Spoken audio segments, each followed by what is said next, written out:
Baik, kita lanjutkan anak-anak, kita lanjutkan ya. Diagram panah bagian A, apakah fungsi injektif? Baik, bagian A ini pada diagram panah bagian A bukan merupakan fungsi injektif. Kenapa? Yang pertama, ya, daerah domain sama dengan daerah kodomain atau range-nya, ya. Sedangkan injektif tidak boleh sama, ya. Yang kedua, ya, jadi ini bukan fungsi injektif, bukan fungsi injektif.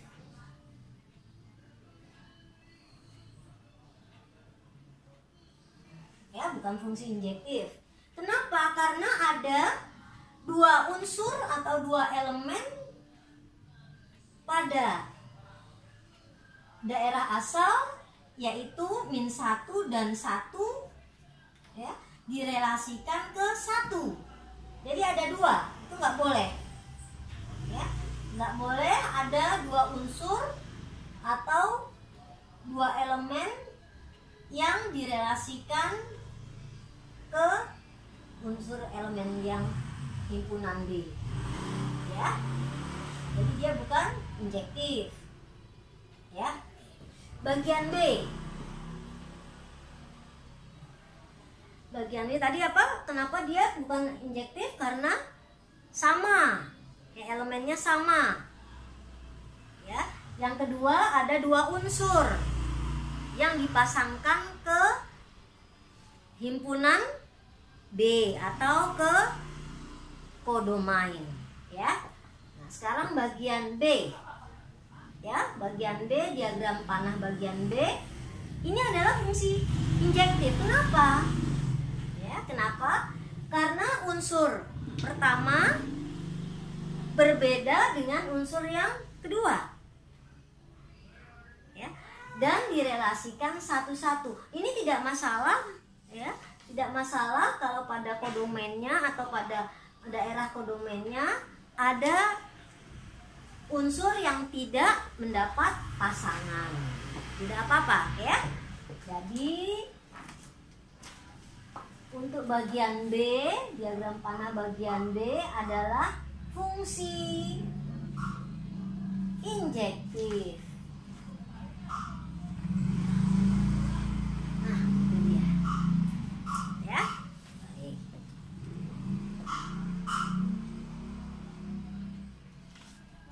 Ya, jadi berbeda, ya, mempunyai peta yang berbeda dan unsur domainnya juga berbeda, ya. Baik, kita lanjut. Yang ketiga yaitu sifat bijektif, fungsi bijektif. Fungsi bijektif, ya. Nah, fungsi bijektif itu fungsi yang lain dari yang lain. Dia mempunyai fungsi injektif dan subjektif. Yang ketiga, fungsi bijektif. Bijektif. Nah, ya. Misalnya dalam fungsi, kita misalkan saja, ya. Misalkan dalam fungsi F,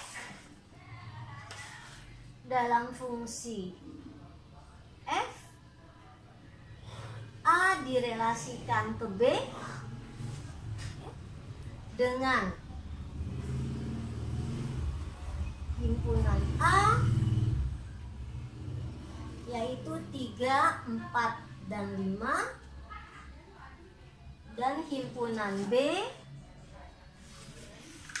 ABC.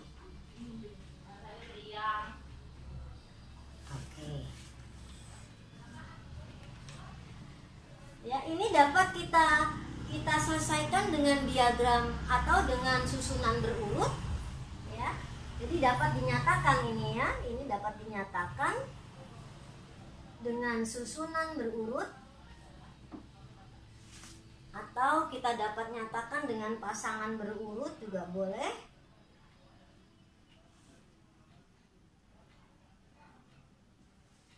Menjadi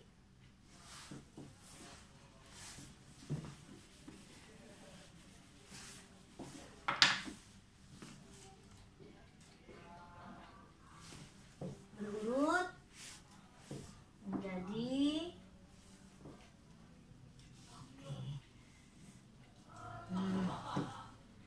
3, A, 4, B, dan 5, C.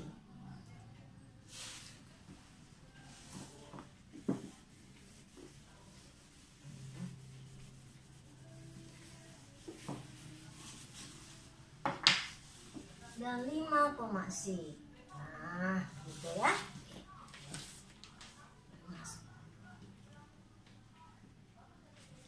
Yang dikatakan fungsi bijektif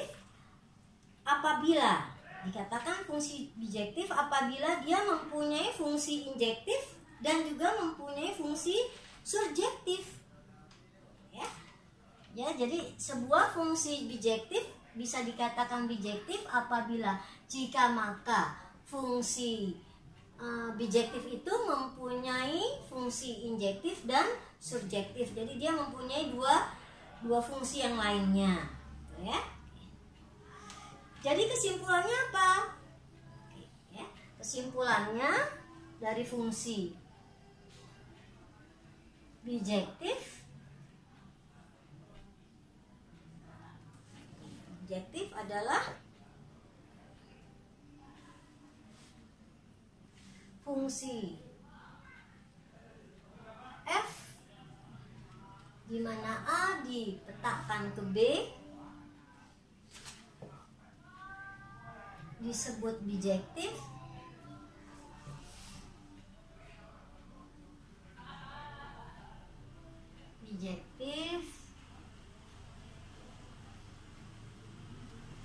jika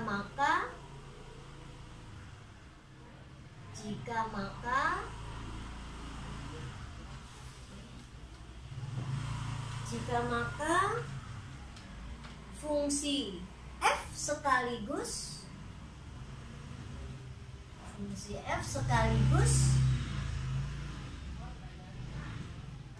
fungsi injektif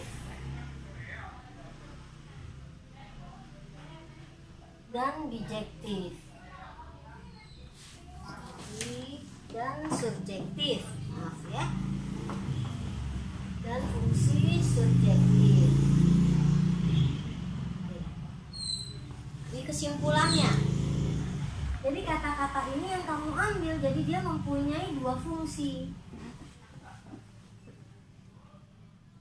Kesimpulan. Oke, ya. Untuk fungsi injektif, bijektif, baik. Sekarang coba kamu berikan contoh fungsi bijektif itu seperti apa. Ya. Misalnya ibu ambil contohnya yang sangat singkat saja ya, mengingat kembali.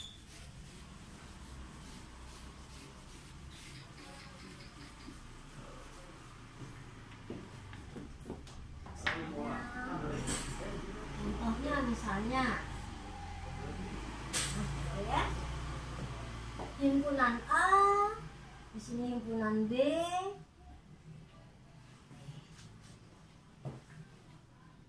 tiga, 4, dan 5. Himpunan B misalnya ibu ambil A, B, C. Nah, dia dihimpunkan atau direlasikan satu persatu. Nah, itu. Ya, ini contoh dari apa ini namanya? Fungsi bijektif. Ya. Baik, anak-anakku sekalian. Ya, sampai di sini dulu perjumpaan kita untuk pertemuan yang kelima. Ya. Jadi nanti kalau ada pertanyaan-pertanyaan kalian bisa melalui ada pertanyaan-pertanyaan, kita bisa melalui WA ya, kamu WA atau kamu telepon juga boleh ya, telepon biasa juga boleh ya. Baik, untuk selanjutnya kita akan bertemu. Ini Ibu hanya mereview pelajaran SMP.